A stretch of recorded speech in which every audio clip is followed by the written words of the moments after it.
segue for us to This meeting is being recorded. To start the session.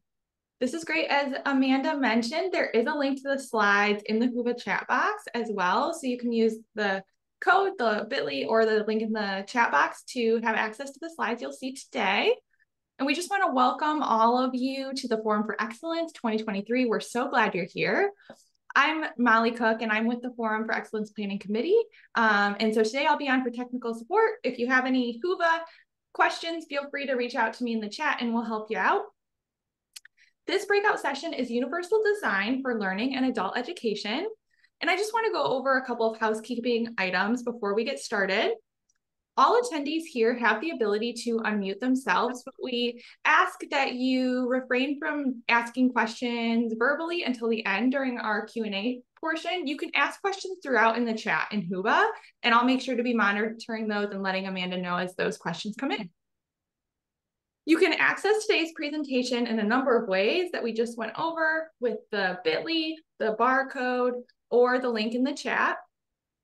This session is being recorded, and you'll be able to locate the recording in Whova at the end of the conference. I would say 2 weeks is a generous approximate, likely sooner. So now I'd like to go ahead and turn it over to Amanda, our presenter today, who's going to discuss Universal Design for Learning and Adult Education. Hi, everybody. It's so wonderful to be here with you. Thank you, Molly, for that great introduction. I also much appreciate the background of in Molly's behind her on the wall there, since mine is a little bit more boring. But yes, as Molly said, we have the Universal Design for Learning and Adult Education webinar today. Please do feel free to throw questions in the chat. We're going to learn a lot more if we learn together and from one another. I've shared the bit.ly, I've shared the QR code. So let's just jump in. So I'd love to know who you are. If you could share your name, your location, and your role within adult education, that would be really helpful. And then I'm most curious, and it's going to set the stage for this presentation today. What do you see as the biggest challenges to effective professional development for adult educators? So, share who you are, but really let's think for a minute about what do you see as the biggest challenges to effective professional development for adult educators? And, I've done quite a bit of research in this area, and I'll share with you some of the findings from the field, but I can better tailor this presentation if I know what folks on this call, what are your struggles and the barriers that you're experiencing? So please feel free to just come off mute and share out loud. That'd be great. Or you could drop your response in the chat. And I think I hear people typing away. Can't see anyone, but if you want to come off mute and just share your response, that'd be great too. We have one in the chat. Dr. Kimberly Hansel, Director of Teaching and Learning in Chicago at the Greater Westtown Community Development Project. And the greatest challenge identified is enrollment and retention. Okay, and enrollment and retention of students, I'm guessing, Dr. Hansel, and I'm wondering, is that something that we're thinking about we want to maybe include in the PD for our adult educators? So we really want to be thinking about what are those barriers that we're having, challenges to effective professional development for adult educators? Or maybe you're saying that it's hard to get those adult educators to really enroll and teach our programs. And Dr. Kimberly Hansel replied yes when you were the first statement, as you were saying. That. So yes, the first one. And we have another one in the chat, or another two. So Monica Gadek Stefan, Education and Work Center in Hanover Park, Director, College of DuPage, Adult Education Instructor, ESL and Citizenship is here. And then Emily Anderson, Executive Director of Operations at City Colleges of Chicago. Emily said the biggest challenge is educators adapting something new and different than what has been successful for them over the last many years. Yeah, I really appreciate that comment.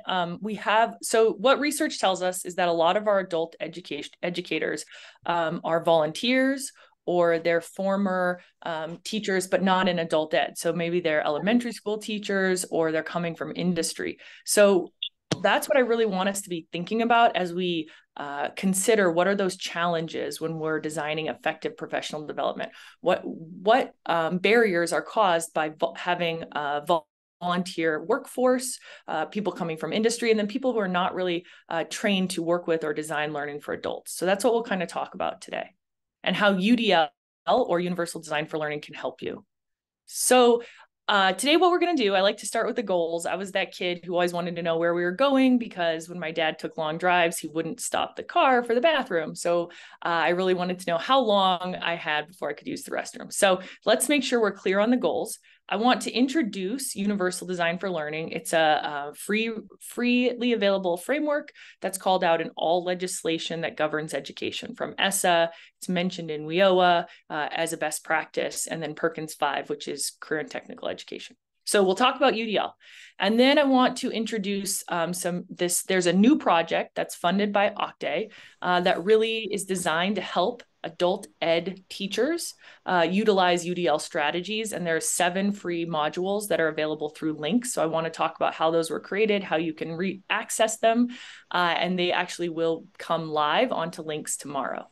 And then I want to share a few resources and make sure along the way we're answering questions. So Molly will be watching the chat for me. So please feel free to post your questions at any time, or honestly, just, come off mute and ask your question out loud. What we're going to do now is watch a video. Travis Combs is an officer at OCTAE, and he's going to talk to us about why UDL was selected as a framework for adult education teachers, to help prepare them and train them and upskill them and make sure that they have the skills they need to work with our adult students. And then I will walk through what UDL is, and then I'll share the available resources through these modules.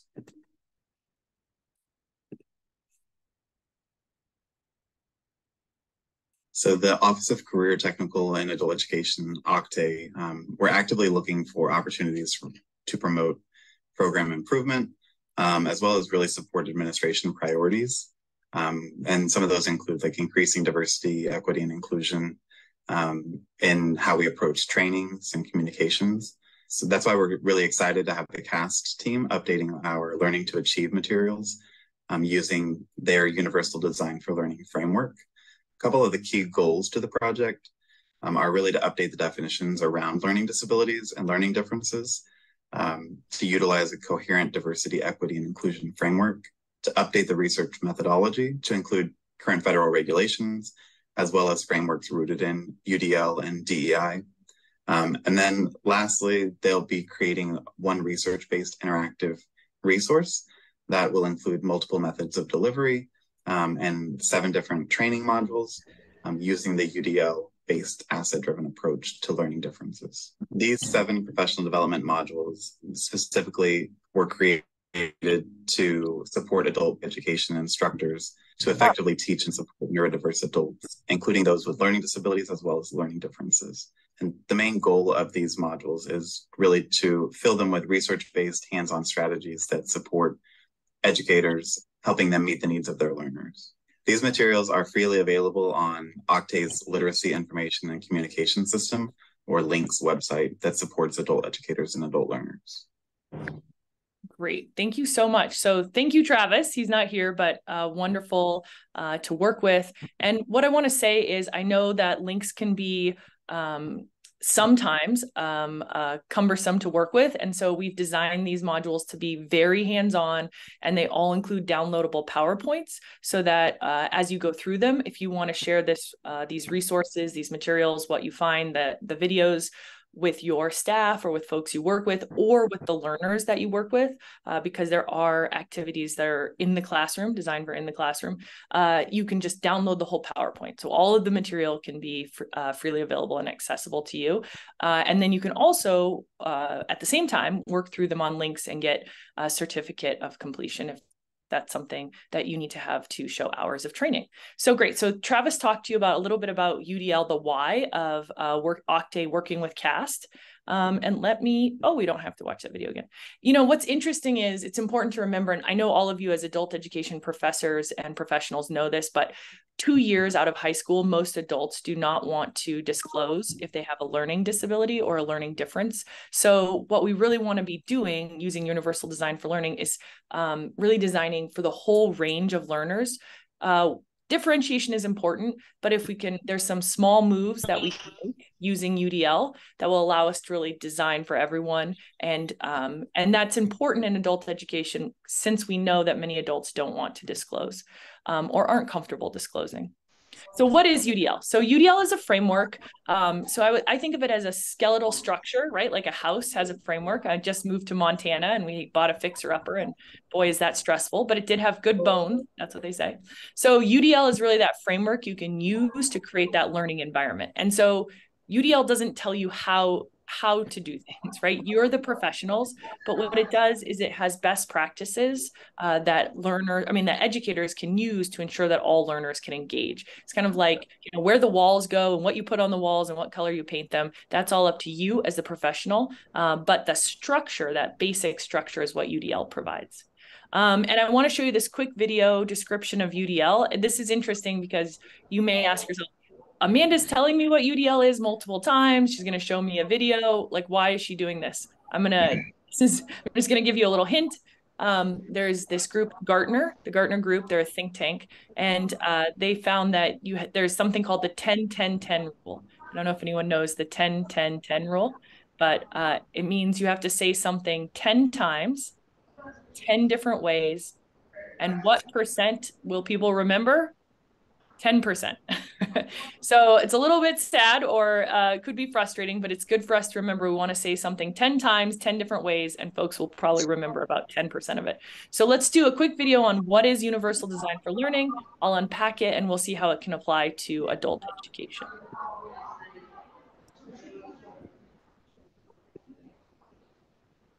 So Universal Design for Learning is a framework that's based on many fields that together make up the learning sciences. And it's really focused on designing from the beginning with a broader range of learners in mind. So not anticipating that everyone's going to interact or understand things in the same ways, but that they're going to need different ways of accessing the information, of engaging with it, of engaging with one another, of wanting to show up in the first place.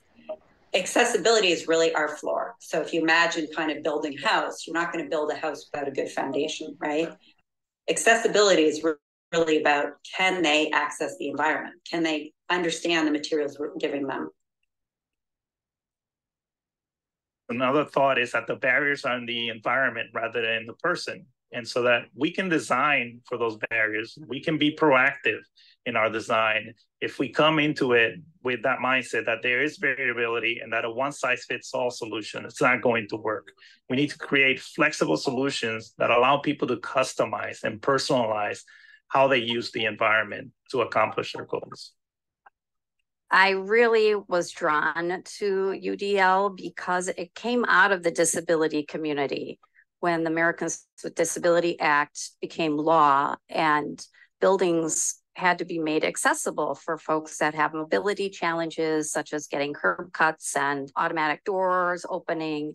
And what they discovered is that making changes for one slice of the population was actually beneficial for many people.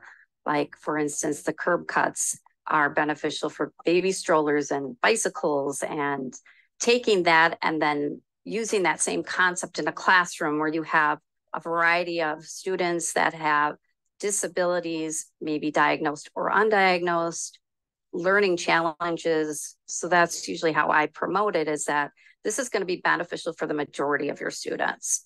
And it's really a way of reducing barriers and making learning inclusive for all. Great. So that's sort of a visual of what we're going to talk about today, what Universal Design for Learning is. It's going to help us create a groundwork, a baseline understanding. And, really you can kind of wrap the whole idea of UDL up. So this is what the framework looks like. Don't worry about all the principles and guidelines and checkpoints. What you want to really think about are those horizontal columns: engagement, representation, action, and expression. So here's what I want to say. People need choice and options around how they engage, especially adults, right? Adults have been successful or not successful in school, but they have learned how to engage, right? They're going to engage, and they need choice and options. Adults need choice and options around how they engage. So I always sit in the front, and it's going to be hard to believe. I raise my hand a million times. I blurt out answers, right? But I've learned that's how I engage. Now, I have a friend who prefers the material sent to her ahead of time. She likes to sit in the back and process and think about things. So people have different ways they like to engage. So we need to give them choice and option. And then people have different ways they consume the information. So think of representation as how will the learner take the information in? Do they are they struggling with hearing? Do they have some hearing disabilities? So they need those visual transcripts to appear, right? Are they maybe, even maybe they're at home, single mom with their kids, right? And so they have to keep the volume down when they're watching videos or doing training. So that's maybe why they need those transcripts. So what options and choice are we offering people on how they consume the learning? And then finally, what choice and options are we offering people around how they express what they know? I always think of driving a forklift, right? So I'm not sure why we give a multi-series Q&A test when we want to check if people can drive a forklift. I wonder why we don't just watch them drive a forklift or do a video of them driving a forklift, right? So we want to make sure that we're not always defaulting to text. That's a common thing we do in education. And we want to make sure we give options and choice around how learners can show what they know, their skills, or their knowledge. And one thing I'll just show you right now is the UDL guidelines. When you access them online, remember this is all freely available. There's an interactive version. So I hope you can see my screen and what I'm doing. I'm going to the udlguidelines.cast.org, and there's an interactive version. Maybe you're saying to yourself, okay, I know that I need to minimize threats and distractions in my classroom. That will help learners engage. How do I actually do that? What does it mean to minimize threats and distractions? Well, one way that you can learn is to click here on minimize threats and distractions in the guidelines online, and it will give you very tangible ideas, right? Create an accepting and supportive classroom environment, create class routines, right? Provide charts, calendars, and schedules, provide visual timers. So there's very tangible ideas for how you can utilize this UDL framework. So I just want to make sure everyone's aware of that. And Molly, if possible, maybe you could drop the udlguidelines.cast.org link into the chat for everybody. That'd be great. Yeah, absolutely. Awesome. All right, everybody. So don't forget, if you have questions, just pop them into the chat. If you want to come on mic, share with me. But this is what the framework looks like. There's those 3 principles I talked to you about.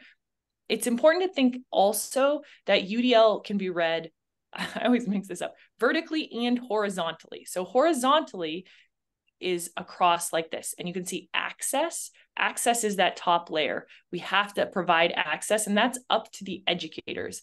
The educator needs to make sure that all the learners in the classroom can perceive or consume the materials, right? Building, that middle layer, is where the learner and the educator work together to build skills. And then internalize is where we really want to get the learners to be.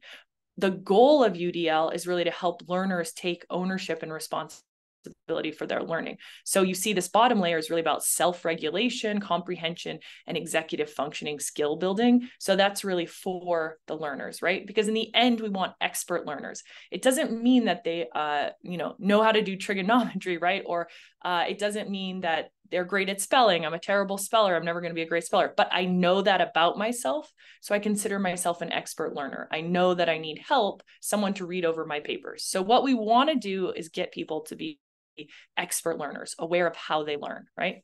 So why is it important to do this? And, why is it important to introduce this to our adult educators? Well, one reason is because we need to make sure we're designing the learning environment, right? As educators. And designing means we think about, how do we solve problems? What barriers are existing for the learners in our classroom? Earlier, I asked about the barriers folks see, and someone said, educators who kind of default to the way they've always done it, right?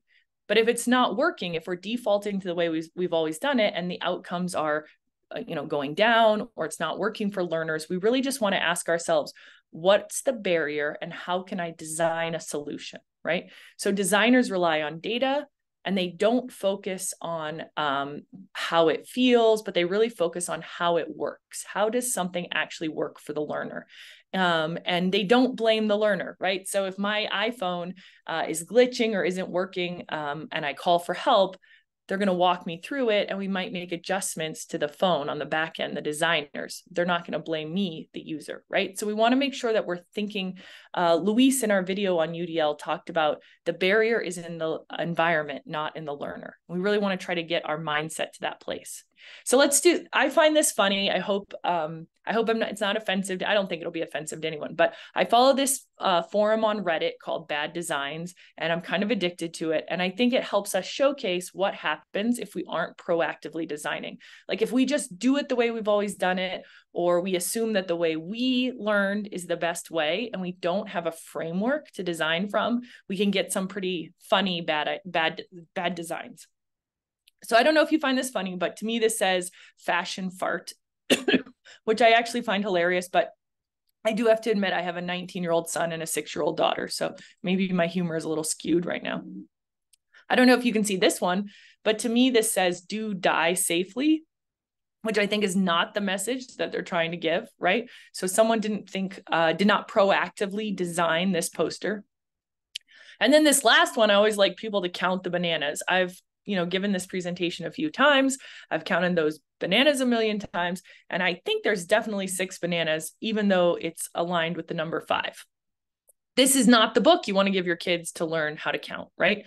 And so the idea here is to showcase that we as educators can still design poorly if we aren't proactively thinking about it, and if we aren't using those research-based best practices. So what's cool about UDL, and what's great about when we design for folks in the margins, right? They talked about UDL coming out of the disability community, is when we design for folks in the margins or people who are traditionally marginalized, we actually end up benefiting everyone. So quick question for the audience or for those in this presentation. When do you think closed captioning is used most often? Like if in the chat, I'd love to just hear, or come on mic. When do you think closed captioning is used most often? I don't know, Molly, if we're getting any responses, but. I'm watching it right now. We don't have any yet, but I'll keep watching it to see. Yeah. And you can also just come on mic, but when or where do you think closed captioning is used? Or I know I've seen it used at the gym. Some of you, you're running on the treadmill and you can see it up on the screen. Anybody else want to take a shot?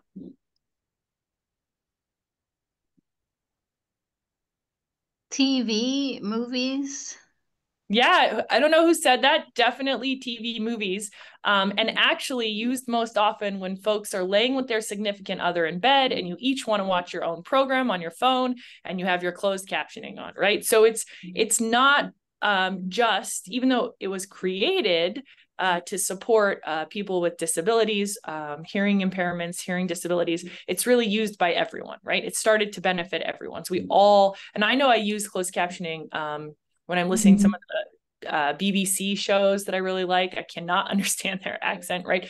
So it's really become a tool that benefits everyone, just like automatic doors, texting, easy grip tools, and then closed captioning. So here's where we're going with this. When we design with Universal Design for Learning, we are considering what we call folks in the margins, learners in the margins who might have the most barriers. We're actually designing for them. And what ends up happening is we make a better product for everyone. And it's important to remember that everyone does experience barriers. Like that idea that there's an average learner, that's completely a myth, right? Microsoft put out this guide to designing for disabilities, and they really highlight 3 kinds of disabilities. There's permanent, temporary, and situational. And let's give an example.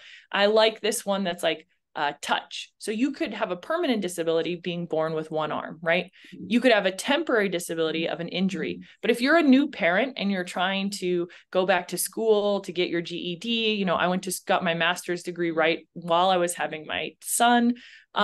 you also have a situational disability, right? The baby's crying in your ear, you have to hold them. I think children actually create a lot of barriers.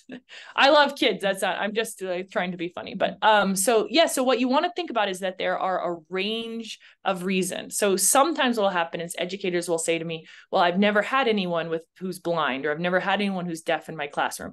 You might have, and they might not have disclosed to you, especially in adult education classrooms. B, in adult education classrooms, some of our learners were never properly diagnosed, so they might not know. And then C, you might have adults who are experiencing one of these temporary or situational barriers. So just because you haven't seen it doesn't mean we shouldn't design for it, and it can make the whole class better.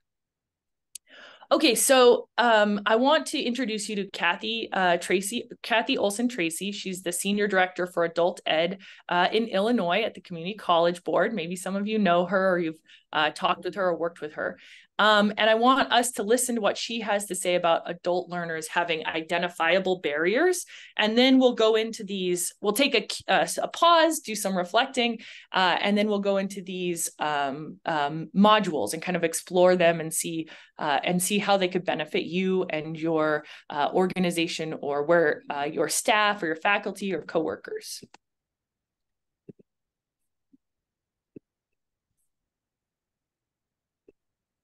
The research tells us that well over 60% of individuals have a trauma history of trauma exposure. The numbers are even higher for adult education students, ranging up as high as almost 84%. So at a level of well over half of our adult learners in our country currently have experienced trauma and have a trauma history.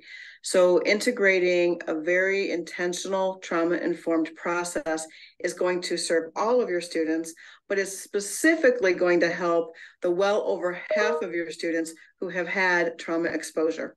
If a student has a history of trauma exposure and they come into your program and they're working on goal setting, and if we haven't created the right environment for them to be successful, they may not feel like they have full voice and choice and control of the situation.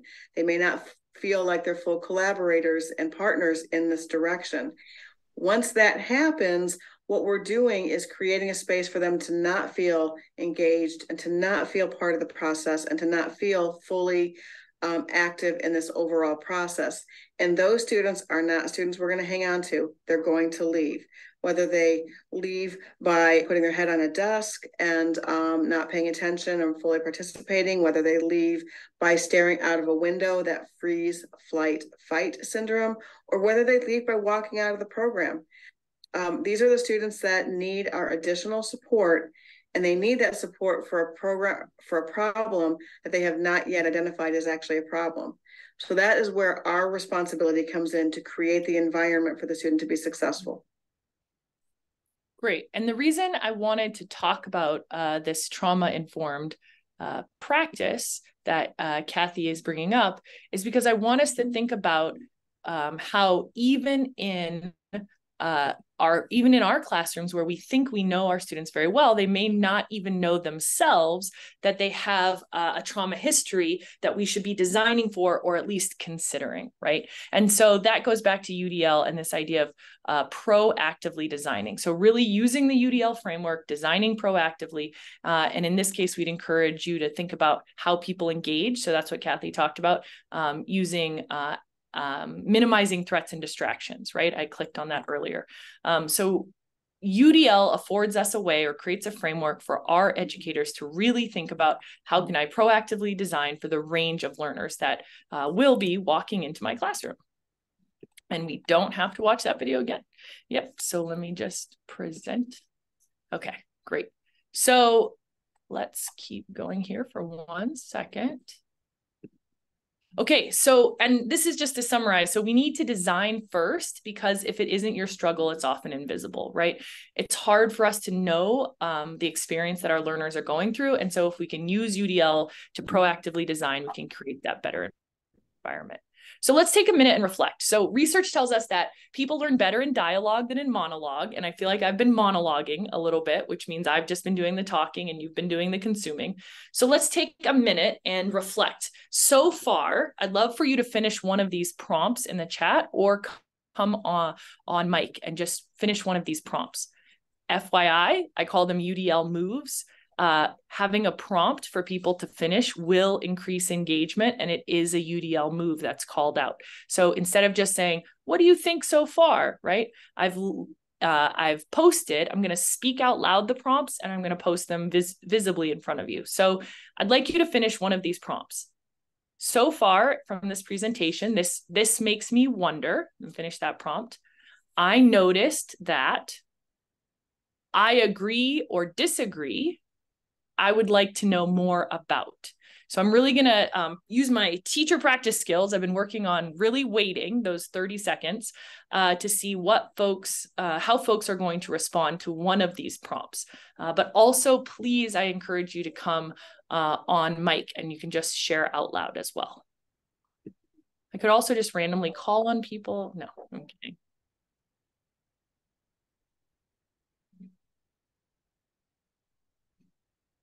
I'd say I agree that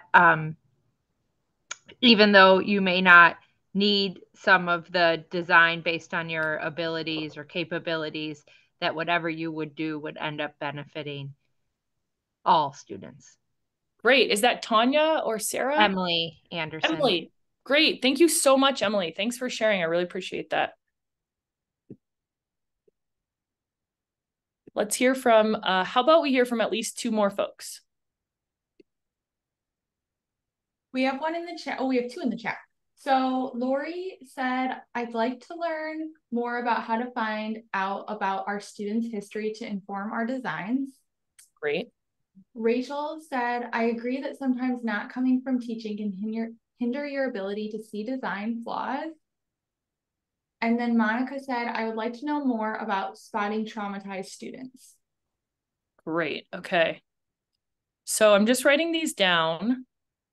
And Molly, the first one was, I'd like to know more about onboarding or how to learn about our students' backgrounds. Can you reread that one? Sure. I'd like to learn more about how to find out about our students' histories to inform our design. Great. Okay. So in the 7 modules that we have there, I'm going to go through them in a minute, and I'll point out which of those modules will have information that that these folks are looking for. So that's exciting. Thanks for responding. It's going to make your learning richer.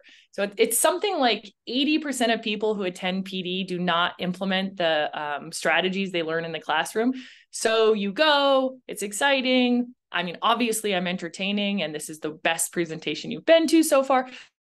But what happens is you go back to the classroom and you don't implement. And so I'm going to really try to encourage you at the end to set a goal for how to implement some of the learning from this session. Okay, so new module development, what you've all been waiting for, right? What happened was LINCS. So LINCS is the federal government's free learning resource for adult educators. If you don't know about it, it is helpful. There are communities of practice you can join. There's moderators and there's resources. What they used to have is called Learning to Achieve. So the Learning to Achieve documents, Octave asked us to look through those and see if they needed to be updated. So we did a detailed literature review. We found that the resources were helpful. People were completing those trainings, but we identified some real gaps in the literature, and some of them center on the age, right? So some of the gaps were focused on UX. These were just hard to move through. They were a little bit confusing. So we wanted to make changes so that you, the other adult educators using these resources, could really effectively and easily use them. And then we noticed that the literature was somewhat outdated, right? Much of the literature was 10 years or older, and then much of it was even 20 years or older. And I think we all know that just like all other professions, education is one that's constantly shifting and growing, and we're learning more about the brain and how what the learning science is, right? So we wanted to really update the literature and really update the resources. So what we did is we went out and talked to the adult education community, folks like all of you, and we asked key questions. And this was across the country. We met with folks in Arkansas and Colorado and Oregon and Minnesota, right? And we interviewed them, and they actually became the voices in the videos. Any video you see anyone we talk to in the modules that are included, just like the videos you saw, those are adult educators or adult education students. So how do we support the variability of the learners, especially in open enrollment? I don't know how many of your programs have open enrollment, but it can be quite a challenge to design for wide variability, wide range of learners when you have an open enrollment program. How do we help students become independent learners so that we really teach them those skills of executive functioning and self-regulation? How do we support all the learners, right? English learners, racially diverse learners, students who've been traditionally marginalized, and those with learning differences. That's a big ask for any educator, especially if we haven't been trained, you know, in the pedagogy of teaching. And then where do we find strategies that we can apply in the classroom? So this came up over and over and over. People really want strategies they can apply right away, that they can start doing tomorrow. So these modules are filled with try it yourself activities for using in the classroom. And many of them focus on getting to know your learners better, learning what their barriers are and or their struggles. So we talked with the adult education community. So Wendy Sweeney is the Minnesota adult basic education, physical and non-apparent disability lead. And she and her team actually had been using UDL for a while to support educators to design their classrooms differently. So even when you're teaching an adult ed class in a community space, how can we design the classroom so that it's conducive to learning, right? So that it's not maybe so distracting for the learners. That's something that Wendy and her team have really been thinking about and using UDL for. So if you want to reach out to her, she's a great resource. And we can hear from Wendy and she can share with us about what's the importance of UDL in conjunction with adult education.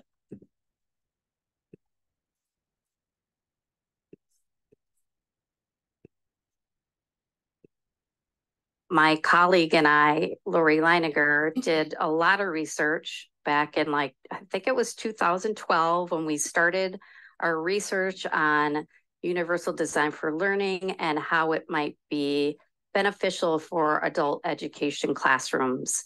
I really was drawn to UDL because it came out of the disability community when the Americans with Disability Act became law, and buildings had to be made accessible for folks that have mobility challenges, such as getting curb cuts and automatic doors opening. And what they discovered is that making changes for one slice of the population was actually beneficial for many people. Like, for instance, the curb cuts are beneficial for baby strollers and bicycles, and taking that and then using that same concept in a classroom where you have a variety of students that have disabilities, maybe diagnosed or undiagnosed, learning challenges, or definitely everybody has different learning styles. So that's usually how I promote it, is that this is going to be beneficial for the majority of your students. And it's really a way of reducing barriers and making learning inclusive for all. And so what's interesting, what Wendy did is she actually invited her educators that she works with to learn about UDL, and then they redesigned their classroom. So they took before and after photos. They really thought about their space. Like, how do I minimize threats and distractions? When someone walks into my classroom, can they see the learning goals are posted somewhere? When someone, how do I increase engagement? Are there notebooks and pens and pencils available for everyone to access freely? How do I increase learners' ability to show what they know? So they had stuck stations in the room. So we really thought about how do we design that physical space to embody the UDL principles. And this information is also included. How they did that in some exemplars is included in the modules as well. So if you want to learn more details about that. So then we also interviewed experts, and we interviewed Carmela Ochoa, who is the Director and Commissioner for Adult Basic Education and Literacy Coordinator, and Bonnie Stewart, who is an online adult learning professional, and then Michael Cruz. Michael's wonderful. He's one of the communities of practice moderators for LINCS. So he works with all of you on a regular basis and is aware sort of the struggles and barriers that adult educators face. So what I want to do is pause here and say, what PD do you currently offer to adult educators? What PD have you found helpful for adult educators? And what are maybe some of your hopes for what could be included in these modules? So I'm really curious what PD is most helpful. So if anyone wants to jump on mic and really talk to me about so far in your experience as an adult education instructor or as an administrator, what PD has been the most helpful for your adult education and teachers? Or if you want to describe characteristics of the PD, that would be great too. So I think, this is Dr. Hansel. I'm Director of Teaching and Learning at the Greater Westtown Community Development Project. Long title, but a good organization, a nonprofit organization. It's a community-based organization just trying to provide a vocational training for community members. Awesome. And yeah. Great, thanks, Dr. So some of the things that I do for professional learning is I usually tend to revolve professional learning around the constructivist learning theory, where I'm allowing them to seek information and construct knowledge through discussions with each other, and then coming back together as a whole group and just working through those discussions. So I think important factor in adult learning is that they are constructing knowledge based on previous knowledge. Great. I think that's super incredibly important. And in UDL, Dr. Hansel, we call that activating background knowledge. And then there's also some key components of UDL that encourage that collaboration and community building. So really those small groups, as I said, people do learn so much better when they're talking. People learn more when they're talking and sharing than in monotone, right? In dialogue versus monologue. Who else would like to share with us what is PD that you found most helpful for adult educators to prepare them to go out into the field and work with adult learners?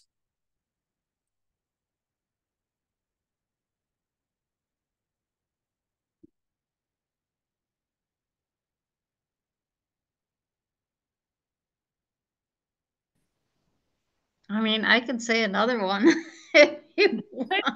Yeah, it's okay. Let's do another one. Yeah, I think hands-on is important as well. Getting adults moving and activating their brain through some type of meaningful movement, or they're sorting, or they're doing some kind of activity with their hands. Perfect. Yeah, thank you, Dr. Hansel. And maybe we could hear from one more. If you want to drop it in the chat, here's a challenge. If you're thinking, okay, Amanda, I'll engage a little bit. What's the worst PD? Like, what PD hasn't worked for you? Maybe that's an easier question. Sometimes non-examples are easier for us to come up with. So maybe you could describe for us the worst professional development experience you've ever had.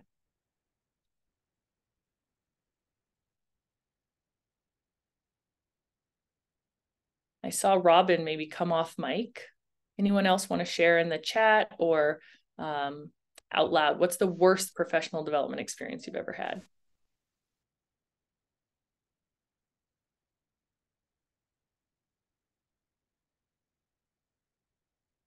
Molly will let us know if anyone writes it in the chat. Yep, there's nothing in the chat yet.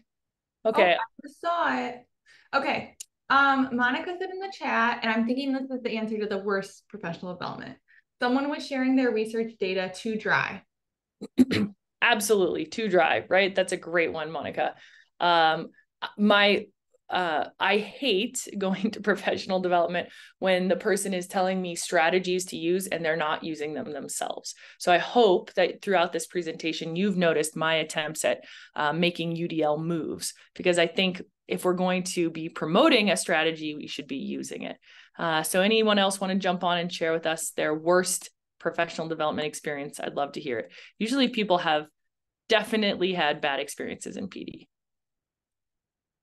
Okay, we'll keep going then. So the new modules. So here they are, and I'll just go through them. I'll read them out loud for accessibility, and then they're linked to community groups. So groups where if you join, you can talk with your peers and think about these strategies. So it all starts with a goal. So this module will really focus on how to set goals with adult learners, but also how to have adult learners set their own goals, which is really important.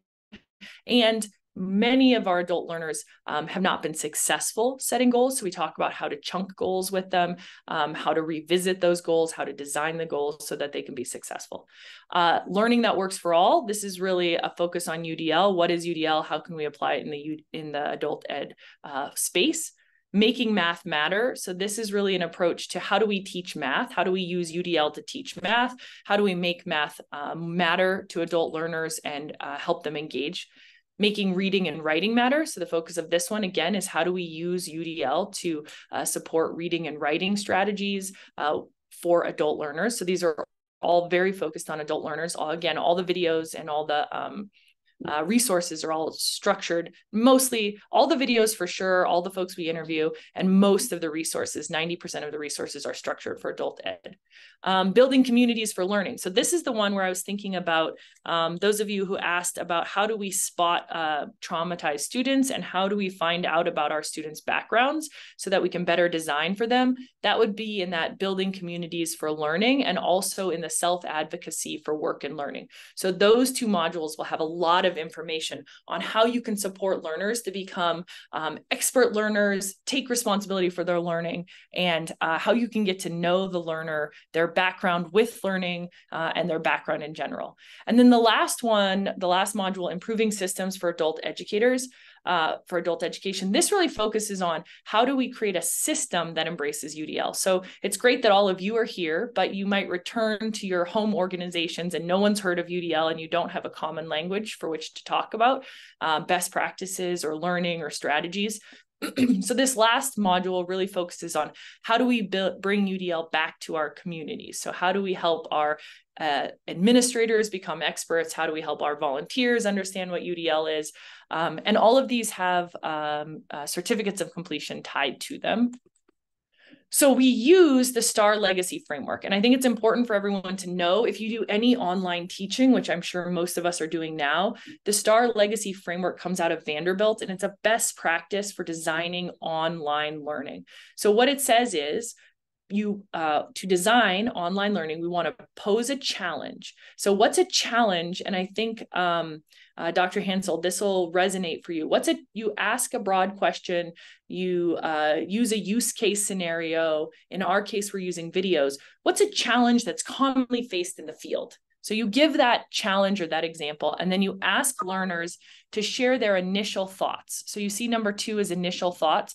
And you say to them, how would you respond in this situation? Or what do you think about this situation? So they have their initial thought.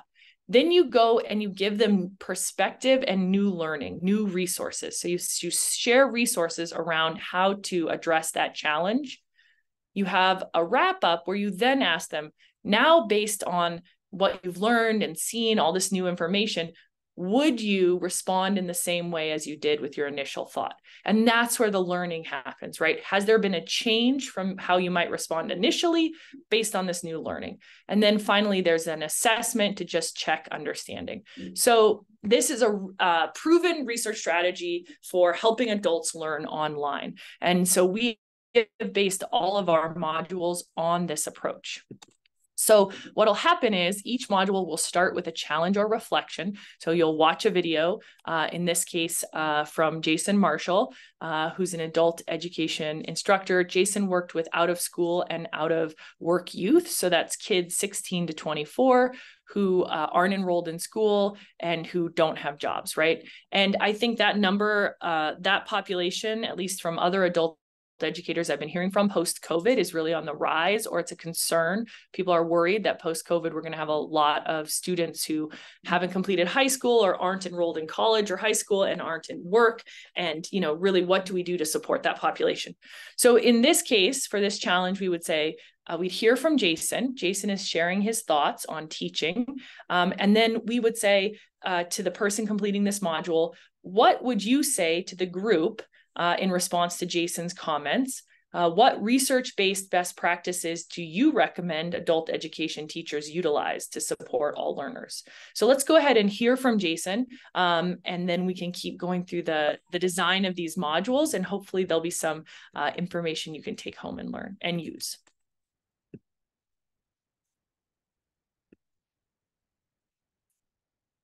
In terms of being sensitive to the backgrounds of young people, there's not always a case that we're aligned and we have the similar backgrounds, right? So it could be that I have the same ethnicity as a young person. It could be we have the same attitudes about certain things, but from a class perspective, it could be a completely different experience. So for me, I can't then assume that just because I'm a man of color, a Black man, that I'm going to automatically connect with a young Black, cishet Black man or a young students of color. I can't assume that because there's so many different things within the system, so many different ways of experiencing oppression that we won't share everything. I do think that, culturally relevant teaching to me means something different to me now than it did when I first heard it.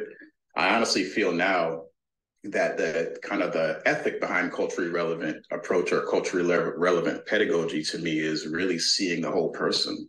And so when seeing the whole person is not only knowing what experiences they've had within the education system to date, you'll get some of that information in the intake, but even seeing how they show up and knowing about the systems within the education system within the US, maybe even knowing what it looks like within your city or town. And in some ways, I do think it's a matter of your will, or do you want to get to know your young people better? And because it's going to cost you something. I mean, it's work. And you're sharing power in that learning space. And so I do think it starts with the will, the want to get to know, and the want to be able to share power. Because if you're not sharing power, then it's power over. And that's not a space for learning, just knowing about the brain science behind people being in the ability to learn in a space. If you're in fear, if you're anxious, if you're feeling like you're not being seen, if you're feeling like, for folks who may need to mask certain tendencies that maybe from a neurological standpoint, it's not a norm thing to do. Maybe you like to fidget or you need fidgets to focus. I feel like that's going to take over your mind and flood your mind, is my experiences as a teacher and a learner. But I also think that that's part of engagement in terms of learning. If you're not providing chunks of learning to make it practical for the young person in their lived experience to be able to understand it, to transfer that knowledge, or to let them or help them affirm something that they've already known, but they've never been in a space to actually look at themselves as having that as an asset. It's been more of something they had to use for survival, right? Maybe it's other people say they're clever. For them, it's like, I've had to survive, so I always have to be 10 steps ahead, or have like eyes in the back of my head, for lack of a better term. And so they may get that affirmed coming into their classroom as, oh, wow, I like how you sequentially took those steps, or you were able to kind of think outside the box. But when you get into a space where you can have that affirmed, I think that kind of speaks to your identity. Wow, I have a thing that's actually like not frowned upon. And even in the want, it also helps you grow. So I'll admit that part of it for me is also like, my learning it can only happen as much as I'm willing to engage with myself, to open up myself to young people and to even ways that I think and want to engage. So my experience is I have to have that intention from the outset, or else I can't even utilize these kind of frameworks of thinking or concepts or what have you. Great. I love hearing from Jason. He's so wonderful. So what I want us to think about there is, this is how the modules really are going to appear, right? So you're going to have this challenge that you're going to be asked to reflect on through video from an adult educator or an adult education student. And then throughout the modules, you'll have tasks you can see here, and then we'll have new learning. And the new learning will consist of a variety of components. So the components include tasks, like we just saw, like reflect on this with Jason, key ideas, which are summaries, like here's the key concepts to take away from this module, pro tips, which are strategies straight from UDL that you can use, and then try it yourself. So these are activities that you can use right away in the classroom tomorrow with your adult learners. And then finally, you'll have resources. So if you want to learn more, you can check out the resources. So in the resources are playbooks, or links to articles, or links to research. So a key idea from the UDL module, for example, is, and from this training, is that the barriers to learning exist in the environment, not in the learner. So that would be a key idea, right? And that centers on the variability that we've already talked about. So through the modules, we'll look at the variability of the adult learners in the classroom. So you can see that 56% of our adult learners nationwide had US-based schooling, but that means 44% were schooled outside of the United States. And we'll look at the variability of our adult educators themselves. We'll look at variability around ethnicity. So I'm just kind of giving you a little insight onto what the modules look like. You'll have new learning, just like you did today, on what UDL is. You'll have additional resources. You'll have strategies, right? Today we talked about UDL as a proactive design, but it can also be a reactive, reflective practice. So you don't need to start from scratch every single lesson you've ever designed just because you came to this training, right? You can use this training to really reflect. How can I incorporate more UDL into my my lessons? One way to think about that is +1 thinking. What's one thing I'm already doing that's in UDL, that's in the framework, because I know all of you are, and then how can I +1 that? What's one more thing I can try? So you definitely don't need to do all of the components. It wouldn't even make sense to do all the components, right? You're the educator, you're the professional, look at those and see what makes sense for you. There's starter moves or activities you can try. For example, giving students choice on how they're going to engage, giving students choice on how they'll perceive. Should they read it out loud? Should they have individual copies? For how they engage, do they have 2 texts and they can choose from which text they want to read? Is there a choice around reading topics or a choice around partner reading or not? And then for action and expression, do we have to have them always typing and writing? Could they share a podcast? Could we give them a graphic organizer or a worksheet that they fill in, right? With maybe even pictures or video.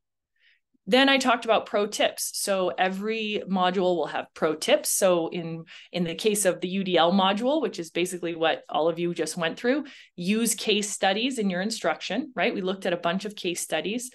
Use prompts or sentence starters. We already talked about that. Use video. Hopefully I've been doing that today. And use metaphors and analogies. And hopefully you've heard some of the metaphors or analogies. Each module will also have this as a printable page, so you can print it out, hang it by your desk, have it freely accessible. And then there'll be a series of try it yourself materials. So the try it yourself materials, all of the ideas for how to use them will be included. So in this case, you would have 9 try it yourself materials, which means 9 activities that you can take right into the classroom and use with your learners. So one example here, and I know we're going to end soon, so we won't watch this one, but Wendy Bryant is the Disability and Online Coordinator in Arkansas. She's an amazing human being.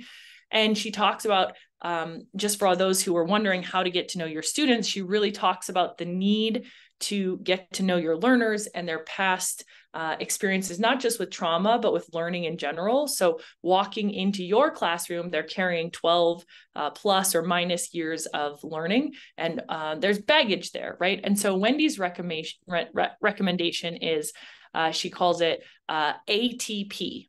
And so she talks about it in that video, and then we give you this as an activity to do with your learners. Ask the person. And instead of just saying ask the person, we have some questions you can actually try asking your learners. So asking your learners in the classroom, what was your best learning experience and why? What was your worst learning experience and why? Can you tell me about a positive experience you had recently learning something new? What made it a good experience? And then when you teach someone something new, what do you focus on? And that one's important because we know that many of our adult learners have children and they're very motivated by helping their children be successful in school. Molly, you came on screen. Does that mean that there's a question in the chat, or you just want me to kind of wrap it up? No, we have 2 minutes. Great. So then we have, these are just some more resources that you can take into the classroom. I'm sorry, I have a question. Where Yes. can we access these resources?